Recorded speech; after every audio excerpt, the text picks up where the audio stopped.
27শে March চট্টগ্রামের কালুরঘাট বেতার কেন্দ্র থেকে তৎকালীন মেজর এবং পরবর্তীতে রাষ্ট্রপতি জিয়াউর রহমান বাংলাদেশের স্বাধীনতা ঘোষণা করেছিলেন।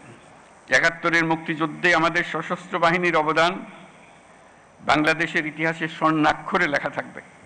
সশস্ত্র বাহিনী দিবস উদযাপন উপলক্ষে আয়োজিত আজকের এই সম্বর্ধনা অনুষ্ঠানে আপনাদের সকলকে স্বাগত জানাই। আজকের এই বিশেষ দিনে আমি সশ্রদ্ধ চিত্তে স্মরণ করছি মহান মুক্তিযুদ্ধের সকল শহীদ, যুদ্ধাহত এবং অন্যান্য সকল বীর মুক্তিযোদ্ধাদের, যাদের আত্মত্যাগের বিনিময়ে অর্জিত হয়েছে আমাদের স্বাধীনতা। একই সাথে আমি শ্রদ্ধা জানাচ্ছি 2024 সালের জুলাই আগস্ট মাসে ছাত্র জনতার অভ্যুত্থানের সকল শহীদ, আহত এবং অংশগ্রহণকারী সর্বস্তরের মানুষের প্রতি, যাদের দুঃসাহসিক আত্মত্যাগ আমাদের দেশ পুনর্গঠনের একটি নতুন সুযোগ সৃষ্টি করে দিয়েছে। বাংলাদেশ সশস্ত্র বাহিনীর জন্ম 1971 সালে রণক্ষেত্রে। 71 সালের 25শে মার্চ হানাদার বাহিনীর নৃশংস আক্রমণের পরপরই 27শে মার্চ চট্টগ্রামের কালুরঘাট বেতার কেন্দ্র থেকে তৎকালীন মেজর এবং পরবর্তীতে রাষ্ট্রপতি জিয়াউর রহমান বাংলাদেশের স্বাধীনতা ঘোষণা করেছিলেন।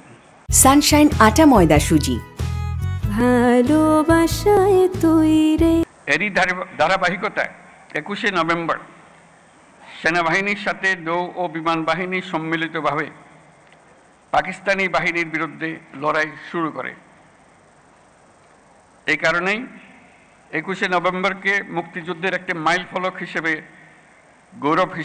গৌরবের সাথে পালন করা হয়। আজকে সেই 21শে নভেম্বর। আমরা যদি বিজয় অর্জন না করতাম তাহলে মুক্তিযুদ্ধের বীর সেনাদের মৃত্যুদণ্ড ছিল অনিবার্য। অসহনীয় হয়ে যেত তাদের পরিবারের সকল সদস্যের জীবন। মুক্তিকামী সেনা, নৌ ও বিমান বাহিনীর অকুতভয় বীর সেনানীরা জীবনের পরোয়া না করে, পরিবারের ভবিষ্যতের কথা চিন্তা না করে এদেশের স্বাধীনতা যুদ্ধে ঝাঁপিয়ে পড়েছিল। তারাই এদেশের আপামর জনসাধারণকে সাহস জুগিয়েছেন। মানুষের সঙ্গে কাঁধে কাঁধ মিলিয়ে জল, স্থল ও আকাশপথে সম্মিলিতভাবে প্রতিরোধ গড়ে তুলে দেশমাতৃকাকে পরাধীনতার শৃঙ্খল থেকে মুক্ত করে এনেছেন। মুক্তিযুদ্ধকে বেগবান এবং সুসংগঠিত করার লক্ষ্যে তখন বাংলাদেশ ফোর্সেস গঠন করা হয়েছিল, যার অধীনে 11টি সেক্টরে বিভিন্ন দেশের বিভিন্ন অংশ থেকে আসা মুক্তিযোদ্ধাদের সামরিক প্রশিক্ষণের পাশাপাশি গেরিলা প্রশিক্ষণ দেওয়া হয়। এরই চূড়ান্ত রূপ আমরা দেখি 71 সালের 21শে নভেম্বর সেনাবাহিনী, নৌবাহিনী ও বিমান বাহিনীর সম্মিলিত অভিযানে।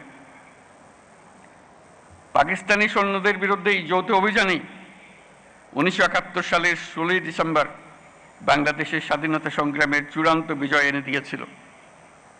71-এর মুক্তিযুদ্ধে আমাদের সশস্ত্র বাহিনীর অবদান বাংলাদেশের ইতিহাসে স্বর্ণাক্ষরে লেখা থাকবে। সশস্ত্র বাহিনীর প্রিয় সদস্যবৃন্দ,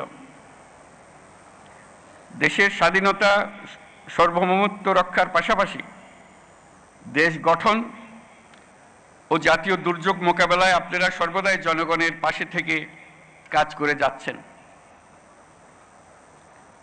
2024-এর ছাত্র জনতার অভ্যুত্থান ও চলমান দেশ পুনর্গঠন ও সংস্কারের কাজেও সশস্ত্র বাহিনী বরাবরের মতোই মানুষের পাশে দাঁড়িয়ে অব্যাহতভাবে দেশের মানুষের আস্থার প্রতিদান দিয়ে যাচ্ছে।